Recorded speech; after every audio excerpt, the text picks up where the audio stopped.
I will register my continuing objection, Mr. Chair. I will question the objectivity of this proceedings if you will not allow me raise this point. Maybe in the plenary this afternoon I will raise it. Go ahead. You proceed with your statement. Senator Lacson hindi na nakapagtimpi, binanatan at sinabon si Senator Marcoleta. Tahimik pero nakakayanig ang viral na patama ni Senator Lacson kay Senator Marcoleta.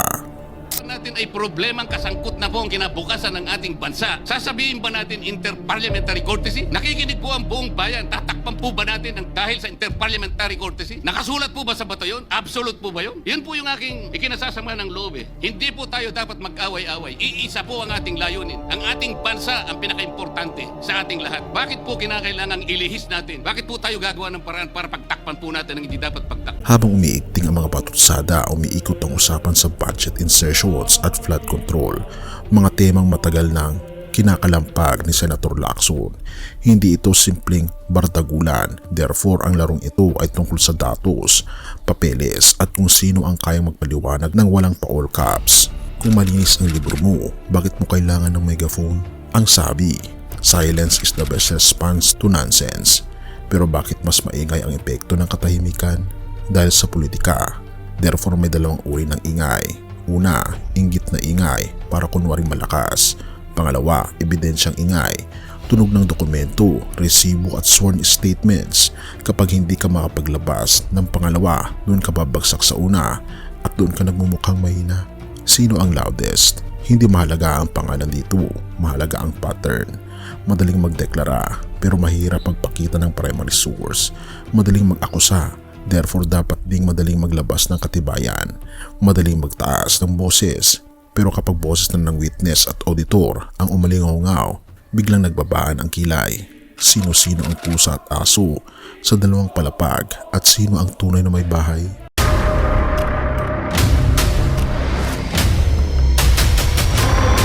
Bago tayo mag-umpisa, baka pwede nyong i-like ang video na to.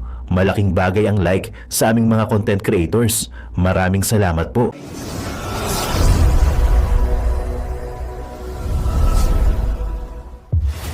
I will question the objectivity of this proceedings if you will not allow me raise this point. Maybe in the plenary this afternoon I will raise it. Go ahead. You proceed with your statement. Senator Lacson hindi na nakapagtimpi, binanatan at sinabon si Senator Marcoleta. Tahimik pero nakakayanig ang viral na patama ni Senator Lacson kay Senator Marcoleta. Natin ay problemang kasangkot na po ang kinabukasan ng ating bansa. Sasabihin ba natin interparliamentary courtesy? Nakikinig po ang buong bayan. Tatakpan po ba natin ang dahil sa interparliamentary courtesy? Nakasulat po ba sa bato yun? Absolute po ba yun? Yun po yung aking ikinasasama ng loob eh. Hindi po tayo dapat mag-away-away. Iisa po ang ating layunin. Ang ating bansa ang pinaka-importante sa ating lahat. Bakit po kinakailangang ilihis natin? Bakit po tayo gagawa ng paraan para pagtakpan po natin ang hindi dapat pagtakpan? Maraming salamat po. May kilala ka bang politiko na maingay pero kapag tinanong sa detalye, biglang tahimik? Parang nagsasabing, the loudest in the room is the weakest. Pero paano kung mismong veteranong mababatas ang nagsabi nito? Hindi sa papyaw, kundi sunod-sunod na patama. Therefore, huwag ka munang aalis dahil sa dulo nito, maintindihan mo kung bakit ang pinakamatinding suntok ay minsan nanggagaling sa katahimikan. Kapag nonsense, manahimik ka. September 29, 2025, isang maikling linya ang pinakawalan. The best response to nonsense is silence. Simple, diretso, walang pangalan, pero sapat para pasiklabin ang social media. Sino ang tinamaan? Therefore, pinalikan ng netizens ang mga nakaraang init ng ulo sa mga pagdinig sa Senado, kung saan nagkainitan sina Senator Ping Lacson at Senator Rodante Marcoleta sa flood control probe na laman ng balita kamakailan. Para sa konteksto ng bangayan, panoorin natin ito. The point is, an investigator cannot be judged at the same time. Judge? You are not judging. No, ang importante rito is the objectivity, sinasabi ko na tayo. Are you trying to steal the show? No. I am raising prejudicial questions. You're I creating sinasabi trouble ko, to prevent the proceeding? Mr. Chair, sinabi ko na sa iyo, the interest of this committee is the impartiality, the objectivity. Sana huwag kayong magbibigay ng opinion. Why did you choose, for example, Bright over to this guy? That's my opinion. You cannot question my opinion. Outside of this hall, you cannot question my opinion. You also express your I opinion. am questioning your opinion because you are the chairman of this committee, Mr. Chair. Kung katahimikan ang sagot, bakit parang lumakas ang mensahe? The loudest is the weakest. September 30, 2025, sumunod ang kasabihan na ipinost ni Senator Lacson. The loudest one in the room is the weakest. Hindi raw lakas ng ingay, pero pagtakip kapag walang ebidensya, therefore ginagawa mong soundtrack ang yabang. Dito na nag-theory crafting ang publiko kung sino ang pinakamaingay sa mga hearing. Siya ba ang pinakamahinang argumento? Ang linya ay hindi nabanggit ng pangalan, pero ang konteksto ng mga balitang sagutan ay parang naglagay ng spotlight sa isang tao kahit wala pang direktang nabanggit. May pusa sa ibaba, may aso sa itaas. October 2, 2025, pangatlong tira. Sabi pa dito sa post, help, is there a veterinary clinic with an animal psychiatric ward? We have a crazy cat that keeps meowing on the ground floor and an annoying dog that keeps barking on the upper floor. Ito ba ay tumutukoy kay Congressman Kiko Barsaga sa lower house at kay Senator Marcoleta sa upper house? Ang metapora ay hindi random, pero kapag ang politika ay parang bahay na may pusa sa ibaba at aso sa itaas, sino ang nasaang palapag? Therefore, hindi lang ito tungkol sa alingaw-ngaw, ito'y mapa ng kapangyarihan. Sino ang nasa ground floor? Sino ang nasa upper floor? Ang hindi nababanggit ng pangalan ay taktika, pero kapag malinaw sa timeline at konteksto ang pinanggagalingan, hindi mo na kailangang isigaw. Therefore, pinapawisan ng mga mahilig sumabat. Dahil ang katahimikan ay may sariling amplifier, ang imahinasyon ng publiko, ang alaala ng nakitang away sa hearing at ang paulit-ulit na tanong, kung hindi ikaw ang tinamaan, bakit ka affected?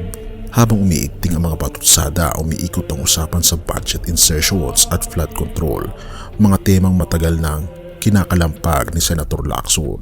Hindi ito simpleng bardagulan, therefore ang larong ito ay tungkol sa datos, papeles at kung sino ang kayang magpaliwanag ng walang pa-all caps. Kung malinis ang libro mo, bakit mo kailangan ng megaphone? Ang sabi, silence is the best response to nonsense. Pero bakit mas maingay ang epekto ng katahimikan? Dahil sa politika, therefore may dalawang uri ng ingay. Una, inggit na ingay para kunwari malakas.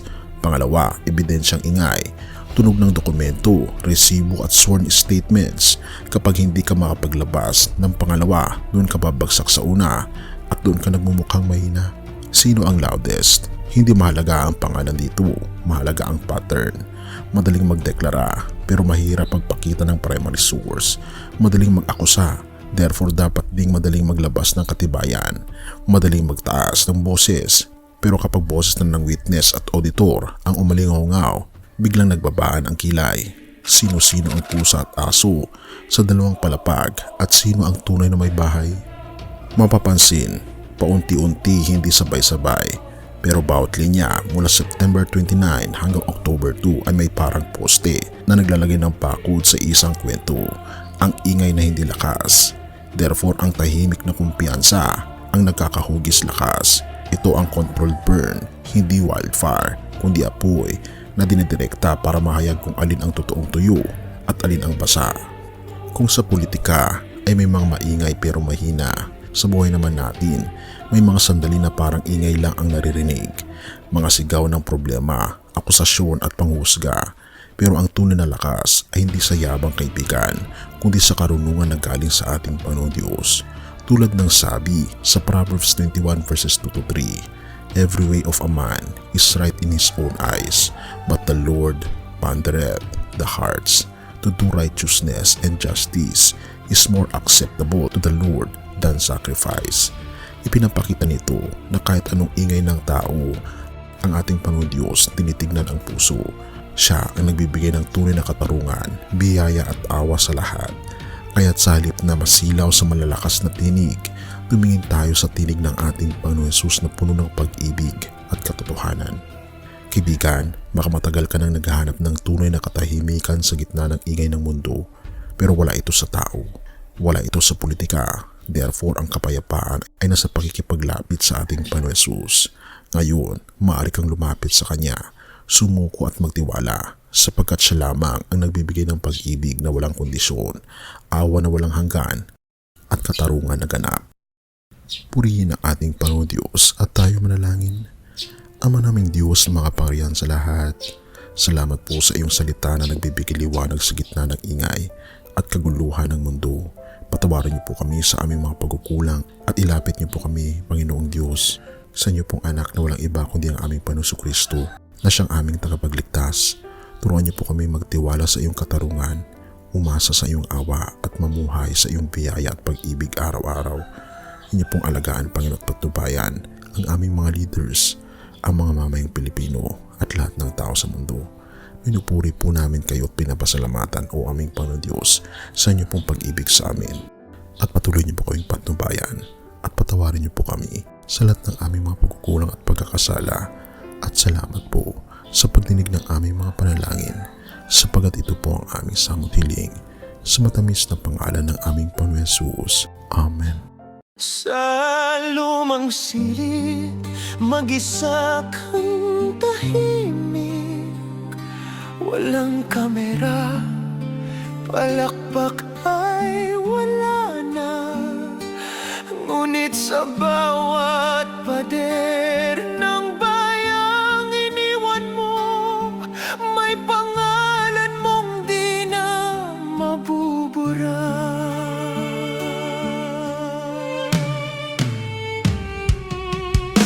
Minsan kang naging balikat ng mahihina, kalaban ng takot, kakampi ng asa.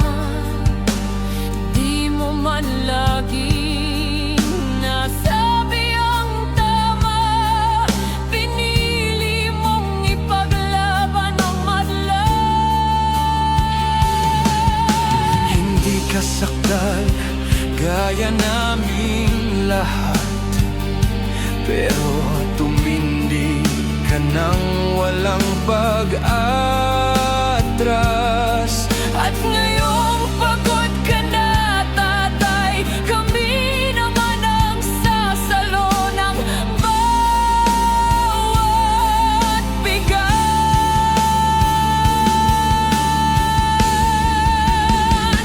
Hanggang sa dulo, ikaw ay mahal. Kahit papagod na ang iyong katawan. Tatay, salamat sa iyong paglaban. Ngayon, kami naman hanggang sa dulo. Di ka namin iiwan. Ang kwento mo'y dala ng bayan.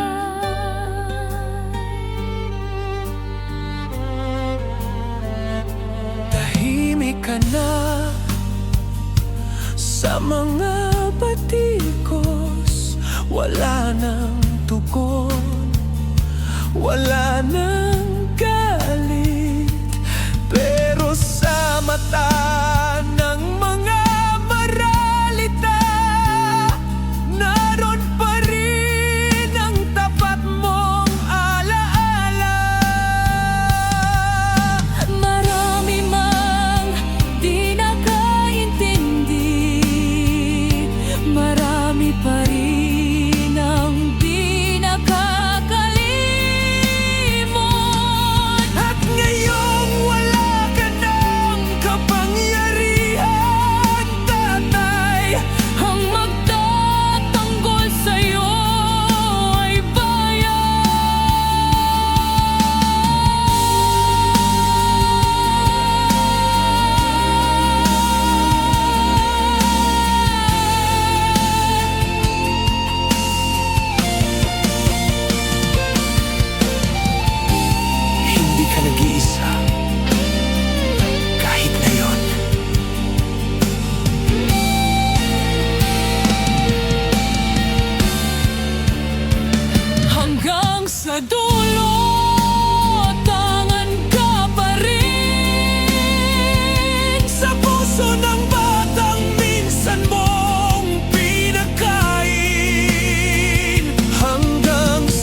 At yun na nga mga kababayan, ano na ang masasabi mo?